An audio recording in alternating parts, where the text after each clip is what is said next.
How should I pray? How can I communicate with God? These are the questions some young people ask.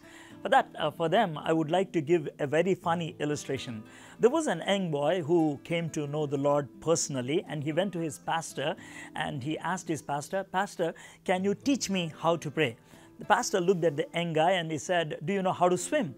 This guy was a little taken back and he said, "Sir, I don't want to know about swimming. I want to know about prayer." The pastor said, "Yes, I know that you are asking for prayer, but I'm asking this question. Do you know how to swim?"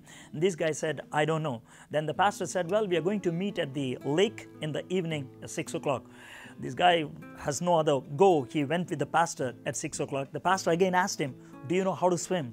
And the guy said, "Sir, I don't know how to swim." Then the pastor took that guy into the water, and the guy suddenly said, "Sir, I don't want baptism. I want to know how to pray." The pastor said, "Yes, I'm teaching you prayer." He took him deep into the water and he threw him down into the water. Because he doesn't know swimming, he was drowning. In that fear, he started shouting, "Pastor, save me, save me, save me." And then the pastor picked him up and he said, "This is prayer." Prayer is something that comes from inside the heart. Prayer is not cooking up words. Prayer is not by-hearting and telling something. A lot of people think that we can impress God by our words and by our concepts. God is not impressed by words. God is impressed by our heart. If you are heartfully speaking to your Father, He loves that. So please remember that God is expecting a heartful talk from you, and that is prayer. Now let's go into the description how the prayer should be. Once disciples asked Jesus Christ, "Can you teach us how to pray?" When Jesus was answering that, He gave them a model prayer.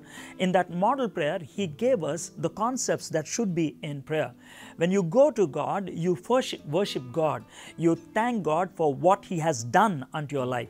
You worship God because of His character, His goodness, His greatness, and you thank God for all the good things He has done unto you. So you think about your own life and you thank God for what God has done in your life.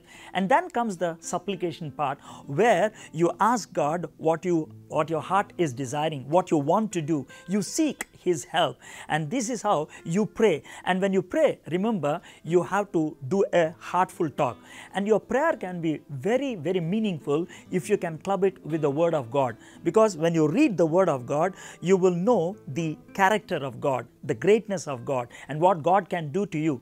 And based on that, if you pray, your relation will become stronger. So prayer is based on the Word of God and your relation with God.